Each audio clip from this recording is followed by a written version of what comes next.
Olá, bom dia. Bom dia. Protesto de motoristas e cobradores do sistema Transcol em Vila Velha. Os trabalhadores da empresa metropolitana cruzaram os braços hoje cedo. 80 coletivos deixaram de circular. Os reflexos foram sentidos nos principais terminais do município. Os trabalhadores reclamam de atrasos no salário e da falta de pagamento de benefícios. Dezenas de rodoviários cruzaram os braços na manhã desta sexta-feira. Eles são motoristas e cobradores da empresa metropolitana, que fica no bairro Nossa Senhora da Penha, em Vila Velha. Os mais de 80 ônibus não saíram da garagem. A paralisação teve início às 4 da manhã. Os rodoviários reclamam do atraso recorrente do salário, do adiantamento e do ticket. Estes dois últimos eram para ter saído no último dia 20, mas até agora nada. Com medo de perderem seus empregos, os colaboradores preferem não dar entrevista. Já seriam 3 anos de atrasos rotineiros. Uma outra reivindicação é o depósito do Fundo de Garantia por Tempo de Serviço, o FGTS, que, de acordo com eles, não é depositado desde 2015. A paralisação causou atrasos nos terminais do Ibis e São Torquato, ambos em Vila Velha. A situação foi controlada com ônibus extras disponibilizados por outras empresas. Os colaboradores da empresa metropolitana disseram que só voltam a trabalhar depois que receberem o adiantamento e o ticket que estão atrasados. A aviação metropolitana disse que não vai se manifestar. Já o GV Bus afirmou que vai intermediar as negociações entre a empresa e os trabalhadores. A Ceturb informou que remanejou veículos de reserva de outros terminais para atender as linhas mais demandadas em Vila Velha. Também afirmou que vai notificar o consórcio operador do qual a empresa faz parte. O Sindicato dos Rodoviários disse que não vai se manifestar sobre a situação. Pois é, essa queda de braço entre rodoviários e a empresa já é muito antiga. Os trabalhadores se queixam do problema desde o ano passado. E em meio a essa crise fica a população. Gente que acorda cedo para ir trabalhar e acaba chegando cansado, atrasado e ainda correndo o risco, inclusive, de perder o emprego. Olha, é preciso que uma solução seja encontrada. Os rodoviários precisam, claro, alimentar a família, pagar as contas, mas a população também precisa e não pode ficar prejudicada. E a manifestação dos rodoviários se estendeu até às 9 da manhã e só chegou ao fim depois de uma negociação entre a direção da empresa e os trabalhadores. Mas será que a circulação dos coletivos voltou ao normal em Vila Velha? O repórter Luciano Rosetti está no terminal de São Torquato e conta como está a movimentação. Boa tarde, Luciano.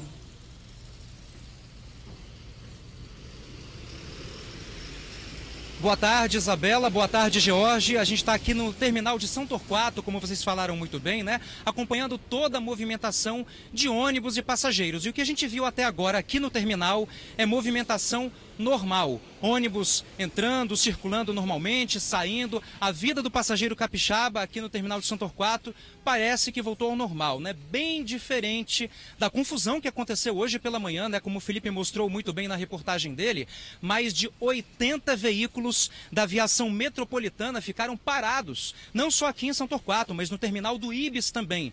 Quer dizer, transtornos, né? Para o passageiro capixaba, muita gente chegou atrasada no trabalho, na escola, atrasou a vida nessa sexta-feira, né? Infelizmente, por causa desses cerca de 80 ônibus que ficaram parados nesses dois terminais. Os rodoviários alegam que eles não estariam recebendo da aviação metropolitana, a empresa, os salários, né? Os salários estariam atrasados e esses atrasos, eles seriam recorrentes na empresa. Outra reclamação que eles fizeram é que eles não recebem o Fundo de Garantia por Tempo de Serviço, o FGTS, desde 2015. A gente viu aí na nota que vocês falaram muito bem, né? O sindicato não se pronuncia, enfim, mas a gente teria um posicionamento da empresa, né? A empresa, ela teria se comprometido a depositar esses pagamentos atrasados até a meia-noite. Então, a posição que nós teríamos da empresa é essa. A empresa teria se comprometido a efetuar os pagamentos atrasados até a meia-noite. A gente espera que isso realmente aconteça, né? E que os rodoviários voltem a trabalhar com satisfação, atendendo a população da maneira como eles devem atender. parar aqui um pouquinho, que tem gente que não respeita nosso trabalho, né? Então, continuando a informação, a gente espera que os rodoviários voltem a ter o seu trabalho digno, o seu salário, atendendo a população da maneira como ela merece, né? Tendo vida normal para o passageiro capixaba. George e Isabela, volto com vocês. Obrigada, Luciano. É verdade, o trabalhador não pode ser surpreendido, né, por esse tipo de ação. Numa sexta-feira, você cansado, e aí? Cadê o ônibus que não roda, né? É muito complicado. Você acompanhou aqui com exclusividade no TN a prisão do marido da mulher americana encontrada carbonizada às margens da rodovia do Contorno na Serra. Exames provaram que ela ainda estava viva quando foi queimada, Isabela. A polícia ainda descobriu que o marido sumiu com os pertences dela para simular um assalto. O crime aconteceu depois de uma discussão por causa da morte do cachorro do casal. A conclusão do inquérito envolvendo a morte de Lena Nani Roculani, de 36 anos, apontou o companheiro dela como responsável pelo crime.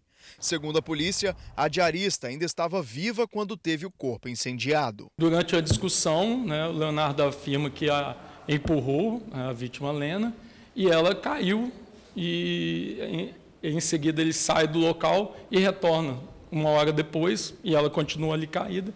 Ele, na versão dele, isso tudo é a versão dele, acreditando que ela estivesse morta, coloca o corpo no porta-mala, enrola no lençol, compra gasolina, leva o corpo até o local onde ele foi encontrado e ateia fogo, usando a gasolina, no corpo da vítima, que, segundo o exame cadavérico, ainda se encontrava com vida. O corpo de Lena foi encontrado carbonizado no último dia 24 de julho, nas margens da rodovia do Contorno, na Serra. As investigações, porém, concluíram que a morte aconteceu 2 dias antes. Leonardo teria usado este carro para conduzir a vítima até o local onde ateou fogo nela usando gasolina. Essa discussão toda ocorreu no próprio domingo, no dia 22, à noite, por volta de 22 horas, e ele teria transportado o corpo dela naquela noite até o local. A briga do casal teria começado por conta da morte de um cachorro de estimação deles. Lena acreditava que a mãe do acusado teria envenenado o animal. E foi no momento de discussão por conta deste problema que, segundo o acusado, ele empurrou a diarista quando ela ameaçou sair de casa levando o filho deles.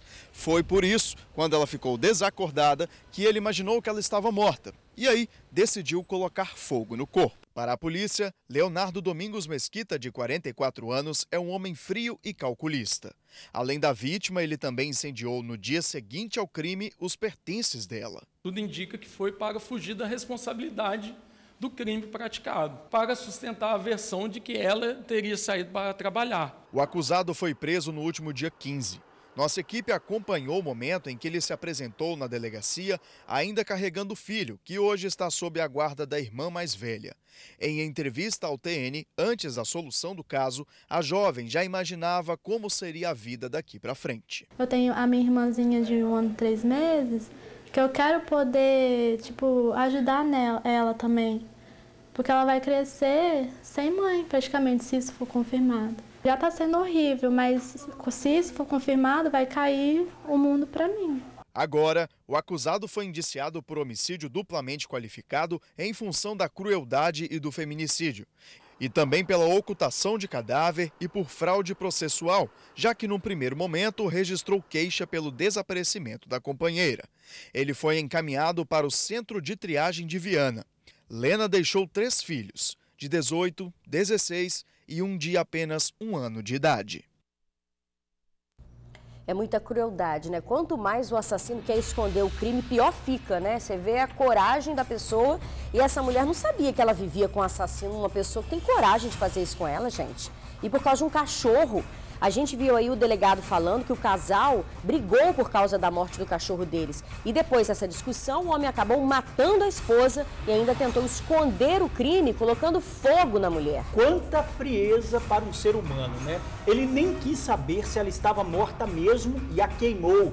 Mais um caso muito triste e que deixa pelo menos 3 famílias destruídas. A do próprio casal, a da americana e até a do assassino, que com certeza não deve aprovar o que ele fez. É preciso ter mais diálogo, compreensão e sanidade, não é, Isabel? Com certeza.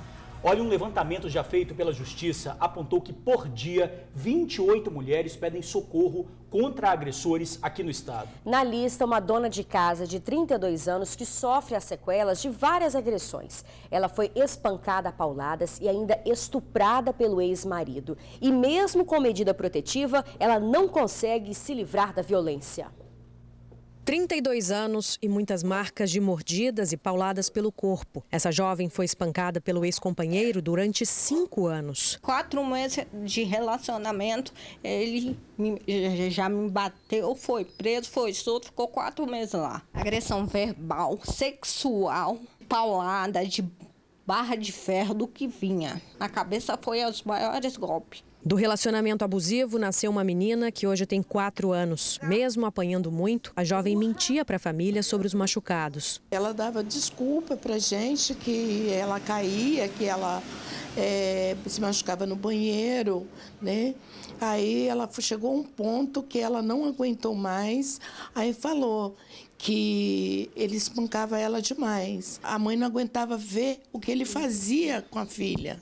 A mãe morreu de tanto passar desgosto, de ver. Enquanto a vítima era apenas ela, a cabeleireira carregou as agressões e o sofrimento em silêncio, até descobrir que o companheiro também molestava a própria filha. Aí foi a gota, né? Ela contou que o papai tinha feito dodói nela, no banheiro, tinha tomado banho, o papai tinha levado ela para tomar banho. Nesse dia eu tinha ido num salão, deixei ela com ele. A verdade, assim, tão dura e cruel, tornou-se algo muito difícil de continuar carregando sozinha. Há cerca de 1 ano, a jovem quebrou o silêncio, terminou o relacionamento e contou com o apoio da família.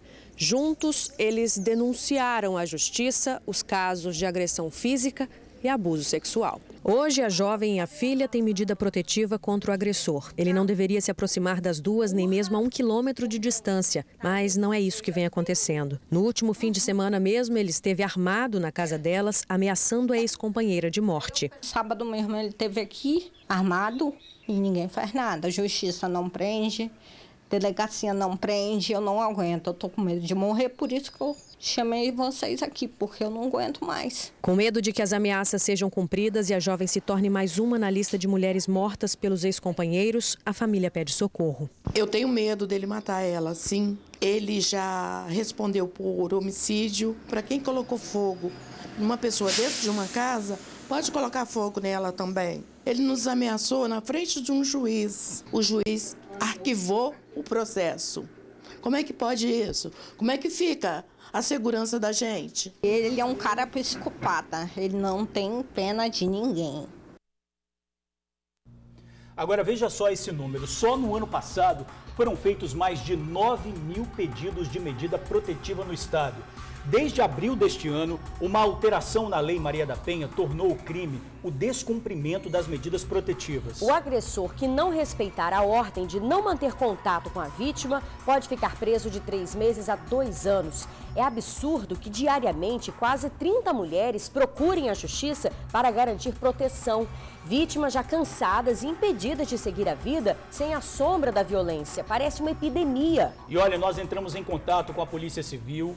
A Polícia Civil disse que, ao receber a denúncia, tomou todas as medidas possíveis no momento, mas a prisão só pode ser efetuada por determinação judicial ou em caso de flagrante. O agressor, gente, tem 8 processos contra ele na vara da violência doméstica. Sobre o abuso contra a filha, o processo corre em segredo. Uma situação muito tensa. A vítima promete não se calar. Neste caso, silêncio nunca.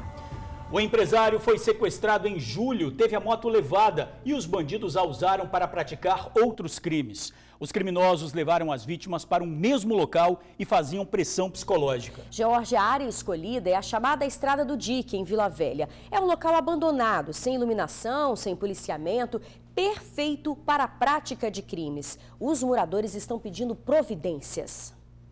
Finalmente, a moto voltou para casa. O veículo foi levado por criminosos que surpreenderam o empresário em Coqueiral de Taparica, Vila Velha.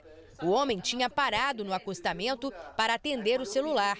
Quando percebeu, um carro parou e 2 homens armados anunciaram um assalto, que se transformou em sequestro. Tomaram meu celular imediatamente e já me levaram ali para trás, no lugar mais ermo, me colocaram deitado no chão, me revistaram e foi aí que um dos indivíduos cismou que eu vi o rosto dele e mandou o outro vir com o carro e me colocaram no porta-malas do carro. O caso aconteceu no mês de julho. De lá para cá, o TN vem acompanhando o desenrolar da história.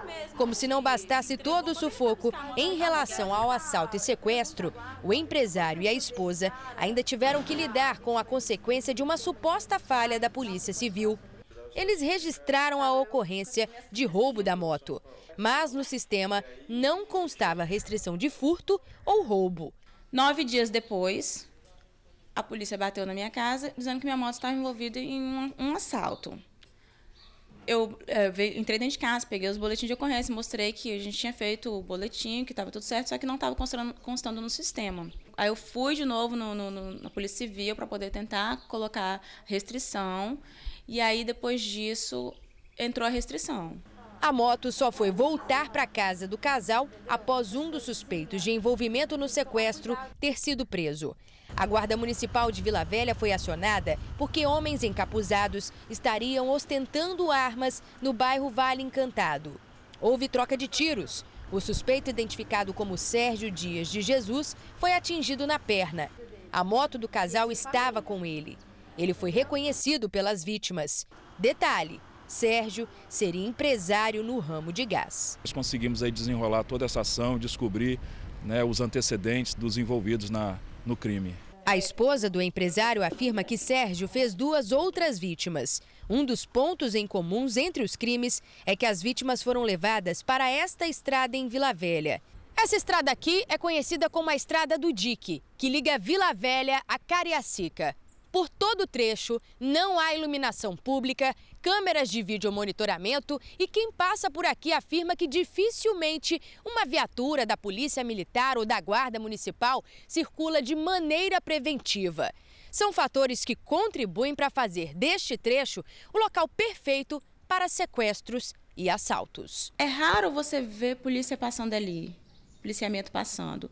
Então, assim, passa, mas é muito raro. Eu acho que deveria ter uma constância de policiamento ali. Acho que deveria fazer uma área mais iluminada. Diante do registro das ocorrências, nós vamos intensificar o patrulhamento da Guarda Municipal nesse local, nessa região. É um local deserto, sem iluminação, atrai bandidos mesmo, né? A Polícia Militar informou que tem se esforçado diariamente na prevenção e repressão aos crimes e garantiu que faz o policiamento de dia e de noite, além de operações, abordagens e cercos táticos. Disse que tem prendido criminosos e feito várias apreensões. Explicou ainda que as ações têm ocorrido em locais indicados pelas comunidades e também pela análise do mapa do crime. Já a Prefeitura de Vila Velha informou que finaliza a segunda fase da iluminação de todos os bairros da cidade. A Secretaria Municipal de Obras vai definir o cronograma para a realização no trabalho na Estrada do Dique.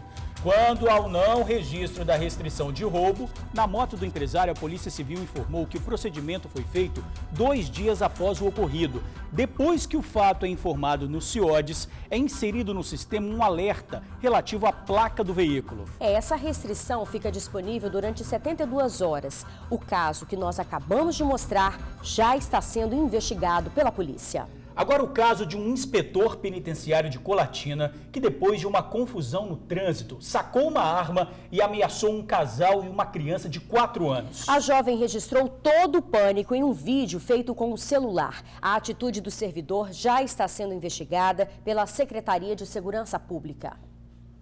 No vídeo, o inspetor aponta a arma para a mulher de 21 anos e a filha que estão no veículo. Quem dirigiu o carro era o namorado da jovem. Tudo isso aconteceu porque o servidor público não respeitou a preferência do casal no trânsito e acabou batendo no veículo deles. Como o dano foi pequeno, os namorados decidiram seguir viagem, mas foram perseguidos pelo inspetor, que, furioso, sacou a arma e fez ameaças. Ele teria se apresentado como policial, o que indignou a todos. Levanta a camisa, que é polícia. Você não tem direito de apontar arma pra ninguém, não. na minha filha? Meu pai é policial há 15 anos e nunca apontou arma pra ninguém. 15 anos. Eu buzinando, você não parou. Você suja a farda que você usa. Eu buzinando, você não parou. Você é uma vergonha pra polícia.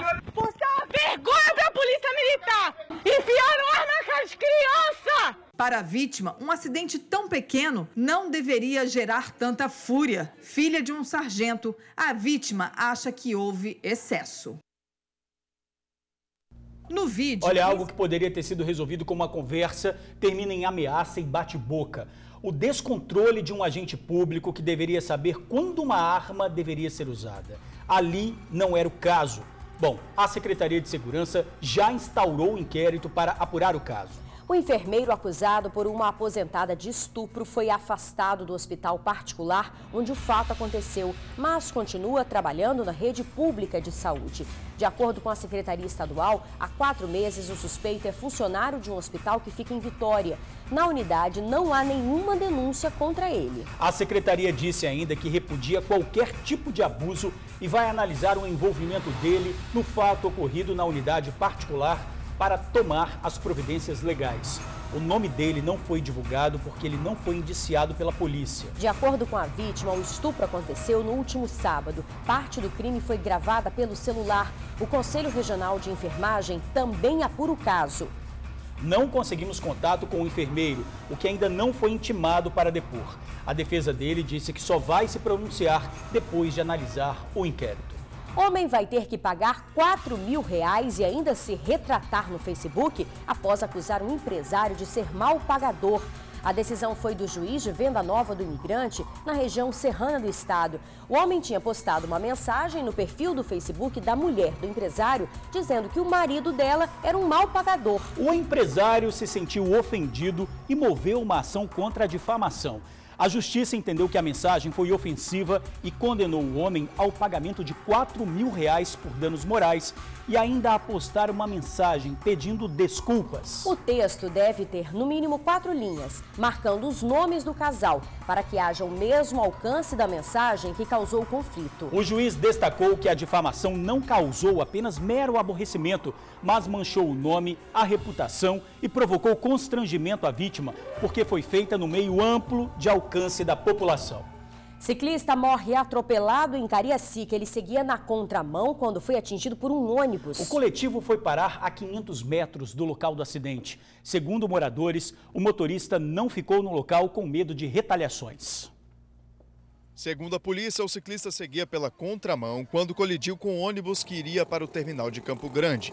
O acidente aconteceu na rodovia leste-oeste, à altura do bairro Morada de Santa Fé 2, em Cariacica. Essa mulher chegou momentos depois do fato e conta que até tentou ajudar de alguma forma. Nós chegamos aqui e já estava agonizando, entendeu? Ele respirava e soltava muito sangue e tudo que indicava ele engasgava também, mas a gente ficou com medo de mexer, algumas pessoas falaram que não podia mexer, então, até eu pedi o meu esposo para virar ele, para ver se ele não engasgava no sangue, mas não teve jeito. Testemunhas disseram que a vítima é moradora da região e estava voltando da Ceasa. Algumas compras ficaram espalhadas pelo chão. Dona Cecília afirma ainda que o socorro demorou para chegar. Muitas ligações, muitas pessoas que chegavam em seguida, ligavam, mas infelizmente o SAMU custou chegar. O ônibus veio parar a cerca de 500 metros do local do acidente. Segundo a polícia, o motorista fez isso por questão de segurança, já que ele temia sofrer retaliações de moradores da região. A Polícia Militar Rodoviária acompanhou a ocorrência. A vítima foi identificada como Gerson Machado dos Santos, de 46 anos. A polícia informou que o motorista do ônibus permaneceu no local, realizou o teste do bafômetro que deu negativo para o consumo de álcool. O condutor foi encaminhado à delegacia para prestar esclarecimento sobre o fato. E sobre a demora no atendimento, o SAMU disse que vai apurar. Os comerciantes do centro de Vitória pedem socorro. Os criminosos têm atacado muitos estabelecimentos. Até usuários de drogas, Isabela, tiram o sossego e deixam prejuízos para aqueles que lutam para manter o comércio. Uma situação que está difícil de suportar. A vitrine da loja do seu Luiz foi alvo de mais um ataque ao comércio do centro de Vitória. Uma usuária de drogas teria jogado uma pedra contra a vidraça. Essas fotos mostram como ficou a fachada da loja. E apesar da criminosa não ter furtado nada, o sentimento de tristeza toma conta de quem há cerca de 30 anos tira sustento do mesmo lugar. É um absurdo o que está acontecendo no centro da cidade, uma porrada de nóia aqui enchendo o saco da gente, que trabalha para sobreviver. A dona Nilda também é comerciante no centro da capital. Há 17 anos ela mantém a mesma loja e já enfrentou diversas situações. Mas nos últimos tempos, segundo ela, tem ficado difícil trabalhar por aqui. Eu estava percebendo que não tinha segurança na rua nenhuma. Os guardas municipais não estavam atuando. Então eu fui lá, conversei com os guardas. Eu falei assim, vem cá, vocês não estão rodando não para nos dar proteção? Ele virou e falou para mim assim, a senhora vai na prefeitura, a senhora vai saber o porquê. Agora eu quero a resposta da prefeitura. O porquê que os guardas não estão circulando. Que polícia militar não tem, né? Tem guarda municipal, mas não circula. Ele só vem depois se acontece alguma coisa. E no meio dessa criminalidade, essa porta aqui que diz que está aberta, mas na verdade fica trancada, é um dos indicativos do medo que os comerciantes estão enfrentando em pleno centro de Vitória. Quem precisa de atendimento tem que chegar e bater na porta para o comerciante abrir, o que dificulta muito as vendas por aqui. O negócio é que está tenso mesmo. O negócio é de calamidade. Uma realidade que empobrece o comércio, afasta os consumidores e dificulta o crescimento econômico de todo o município. O senhor acha que a gente resolve esse problema, hein?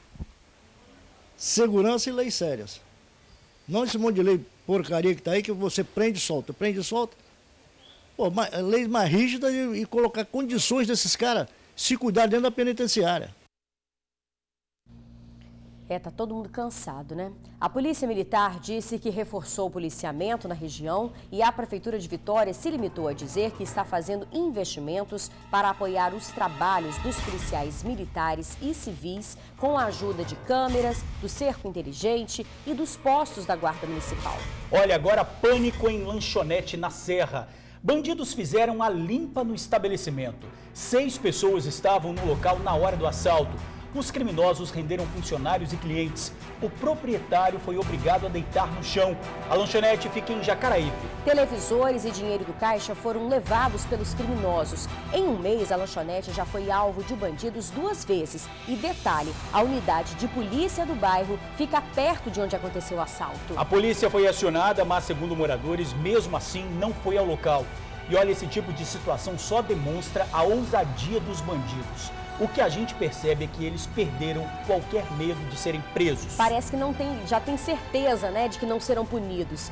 Enquanto isso, a sensação de medo e insegurança só aumenta. Já estamos cansados de ser alvo de bandidos. Olha, autoridades, é preciso mais atenção e menos promessas. É isso, Isabela, que a gente faz a pergunta sempre, nessa semana, durante a entrevista aos candidatos ao governo do estado, é sempre essa pergunta.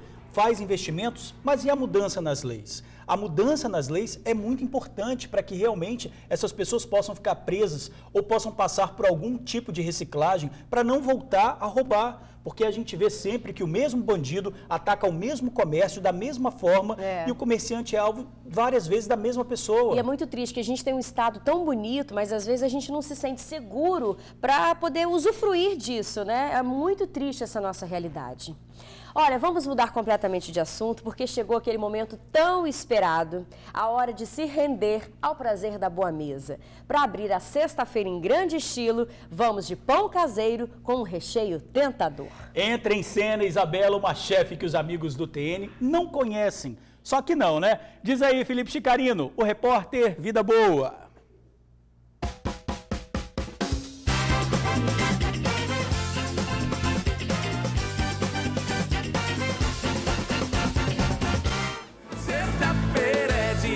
Hoje é sexta-feira, sextou e você tá em casa de boaça, esparramado no sofá, aguardando ansiosamente a dica do chefe pra fazer aquele prato no final de semana. Afinal de contas, né, gente? Tem coisa melhor do que comer? Claro que não! E a chefe de hoje da dica do chefe ela é uma chefe que nunca apareceu. É inédita! Com vocês, Aparecida Cavati. Aparecida Cavati, que nós vamos aprender a fazer com a Aparecida na dica do chefe dessa sexta-feira. É um pão caseiro recheado com frango catupiry, uma delícia, muito fácil de fazer. 1 hora dá pra fazer tudo. 1 hora dá pra você fazer tranquilo. Então vamos então pra esse pão aí de frango com catupiry, uma receitinha assim, ó, pá, rapidinho. Para fazer o pão, são necessários 5 copos de trigo, 1 ovo, 20 gramas de fermento biológico, 3 colheres de chá de açúcar, 3 colheres de chá de óleo, 1 colher pequena de sal e 1 xícara de leite morno. Estes ingredientes são para a massa. Já para o recheio, 2 peitos de frango pequenos desfiados, tomate, pimentão, milho e o requeijão. Voltando à massa, coloque quase todos os ingredientes no liquidificador, menos o trigo, e bata. Depois, coloque o trigo num recipiente e jogue aos poucos o que foi batido no liquidificador e misture. Aparecida, tô vendo que você tá batendo a massa aí, né? Por quanto tempo que tem que ficar? Até você sentir que ele está desgrudando da mão. Quando ele estiver desgrudando da mão, ele já tá bom. Com a massa já aberta, é hora de rechear. Coloque o requeijão, o frango com tomate, milho, pimentão e azeitona. Depois, mais um pouco de requeijão. Feche a massa, deixa descansando por 15 minutos, sele uma gema em cima e coloque para assar numa forma untada por 35 ou 40 minutos. Vai depender do seu forno. Pois é, promessa é dívida, o pão tá pronto e rápido. Rápido, rapidinho. Você gasta 1 hora mais ou menos pra fazer esse pão aí. Dica, essa não é a dica do chefe, é a dica de quem gosta de comer. Sempre quando estiver comendo uma coisa, toma um suco de abacaxi que ele ajuda na digestão. Então vai caber aquela coxinha. Ó. Né? Vamos experimentar então. Vamos experimentar.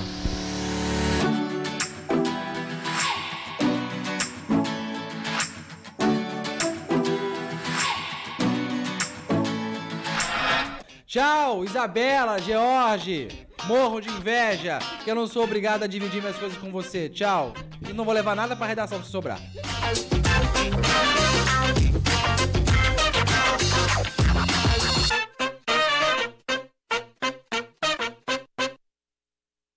Eu não tô comendo pão mesmo, só que não, né? Eu também não, mas eu morri de inveja, até porque a Aparecida é uma querida, gente. Ela é muito gente boa, ela faz muitas coisas gostosas, viu? Não é só esse pão não, tá? Olha, para conhecer mais delícias, procure Aparecida Cavati no Facebook. É Aparecida Cavati com 2 T's, tá bom? Pois é, e olha só, você também pode participar e a gente te convida a participar da Dica do Chefe. Ligue para a nossa produção 3331-9062 e daqui a pouquinho a receita de hoje vai para o nosso site tribunaonline.com.br.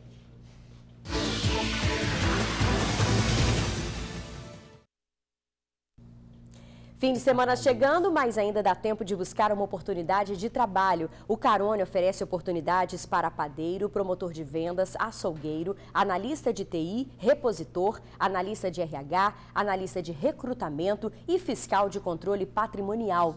Os interessados podem deixar o currículo nas lojas ou fazer o cadastro pelo site carone.com.br.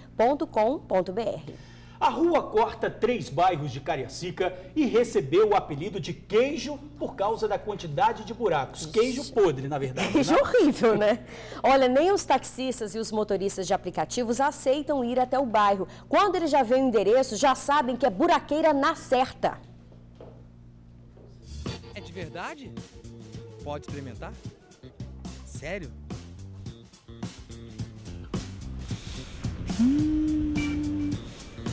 É suíço, hein? É suíço?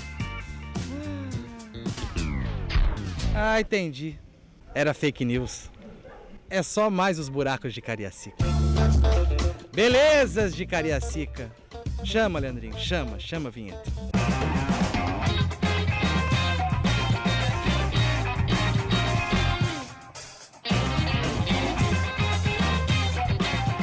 A rua com cara de queijo é a Almir Laranja.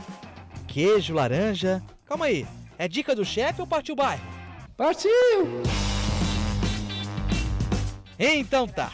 A Rua Almir Laranja corta os bairros Campo Verde, Planeta e Santo Antônio, todos em Cariacica. A buraqueira se faz presente em boa parte da via. Ah, se a van escolar falasse! Mas o dono fala. Aqui é muito complicado, você tem que estar desviando o tempo todo de buraco. Suspensão, né? Você toma prejuízo de suspensão, pneu, você corre de estourar um pneu desse. Olha o tamanho dos buracos, você filmou ali, você viu o tamanho dos buracos. Você, né, um vacilo que você der, você cai no buraco, você toma um prejuízo. A pergunta que não quer calar aqui na região: o que é maior? Tu tá maluco? São os buracos ou o bigode do seu Joaquim? Os buracos. Os buracos, rapaz, isso aqui dá vergonha. Tem uma catera ali que Deus me livre, rapaz. Você tá vindo ali, pai, desce um carro, contramão, sai dos buracos, tem que trepar em cima dos outros ali e matar alguém. Patente alta da aula é bigode grosso. Nesta parte o asfalto é novo, tem poucos meses, mas já está assim.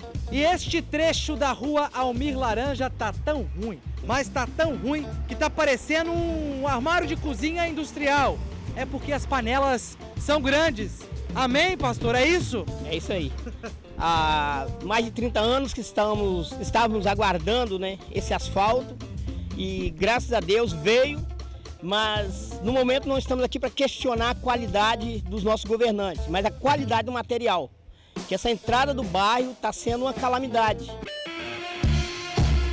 Pois é, se muitos conhecem a combinação queijos e vinhos, por aqui a combinação é outra, é queijo e descaso.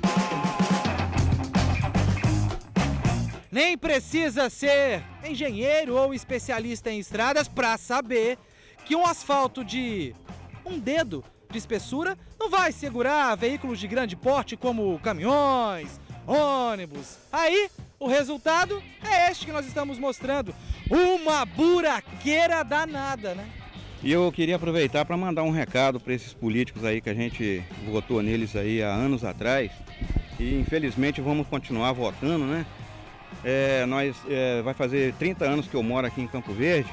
A gente parece que teve aqui até agora 3 vereadores eleitos aqui dentro do bairro aqui. Um está em ação agora no momento e até agora nenhum dos 3 fizeram para a gente o que a gente merecia. O momento é de reflexão porque a gente está aí às portas de uma eleição aí. E a gente tem que pensar muito, gente, nessas pessoas que a gente vai colocar agora nessa próxima eleição, porque o que a gente recebe é isso aí, ó, desconsideração, descaso, e a coisa não é brincadeira não, parece brincadeira, mas é muito sério.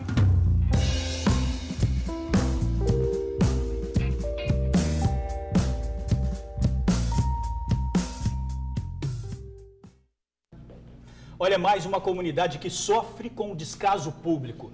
A Prefeitura pede que a comunidade ligue para o telefone 3354-5451 e solicite o serviço tapa-buracos. O serviço está acontecendo em várias regiões da cidade, seguindo um cronograma da Secretaria. Operação Tapa-Buracos no asfalto, que parecia ser o fim dos transtornos, é um dinheiro público desperdiçado em pavimentação precária. Os moradores mereciam uma resposta melhor. Bom, e daqui a pouco o TN fala de qualificação profissional. São mais de 640 vagas em cursos gratuitos. Sai daí não, agora 12h23. Olha, se você tem vontade de fazer um curso de qualificação profissional, fique atento. O Estado está oferecendo 640 vagas e são gratuitas. As chances são para quem já fez o ensino médio e tem mais de 18 anos. E as inscrições já estão abertas. O anúncio foi feito pelo secretário de Educação do Estado, Haroldo Rocha. Ao todo, são 640 vagas para cursos profissionalizantes pelo programa Bolsa Sedu. As oportunidades são para cursos técnicos de enfermagem, segurança do trabalho, radiologia, construção naval, eletrotécnica, climatização e refrigeração, saúde bucal, estética e mecânica. São cursos de educação profissional, que é muito importante para a formação da juventude, em escolas particulares que a Secretaria de Educação contrata dentro de um programa chamado Bolsa Sedu. Ou seja, nós pagamos a escola particular para o aluno frequentar esses cursos. Os cursos têm em média duração de 18 meses. Na Grande Vitória, as vagas estão distribuídas nos municípios da Serra, Cariacica, Guarapari e Vitória. Já no interior, os cursos acontecem em São Mateus e Nova Venécia. Os cursos são ofertados em escolas particulares, mas os alunos que forem selecionados pelo programa não vão precisar pagar pela mensalidade. E para se inscrever, é preciso já ter concluído o ensino médio ou estar cursando o 3º ano. E é claro, ter notas boas. O estudante, na hora que faz a inscrição, ele já informa as notas que ele teve no último ano que ele estudou quando fez ensino médio, porque o pré-requisito é ter o ensino médio completo, seja regular, seja educação de jovem adulto. Fazendo o curso, fazendo estágio, ele aumenta enormemente a possibilidade de ser empregado, tão logo ele conclua o curso. Os alunos que forem selecionados irão ingressar nos cursos técnicos ainda este ano. As inscrições começam hoje e vão até o dia 29 desse mês. Pois é, para fazer a inscrição é só acessar seleçãoaluno.es.gov.br. E só reforçando, as inscrições vão até quinta-feira da semana que vem. E a gente volta já já com as imagens do dia. Sai daí não, é um instante só. Antes de encerrar o TN, vamos falar novamente sobre um número que não para de crescer. Só no ano passado foram feitos mais de 9.000 pedidos de medida protetiva no estado. São mulheres vivendo sob o domínio do medo. Na edição de hoje, mostramos o caso de mais uma vítima deste crime. No corpo, marcas de mordidas e pauladas. A jovem foi espancada pelo ex-companheiro durante 5 anos. O TN mostrou ainda o assassinato de uma mulher por causa de um cachorro. O marido matou a esposa e tentou esconder o crime, colocando fogo no corpo dela ainda viva. São casos que chocam, que deixam famílias destruídas. É preciso dar um basta nesta violência. E só há um caminho, a denúncia. Não se intimide. E hoje acontece aqui no estado uma operação para prender autores de feminicídio. Agentes cumprem mandados em todo o país desde o início da manhã. Uma boa tarde para você e fique agora com a entrevista com o candidato ao governo do estado, Carlos Manato, do PSL. Até amanhã.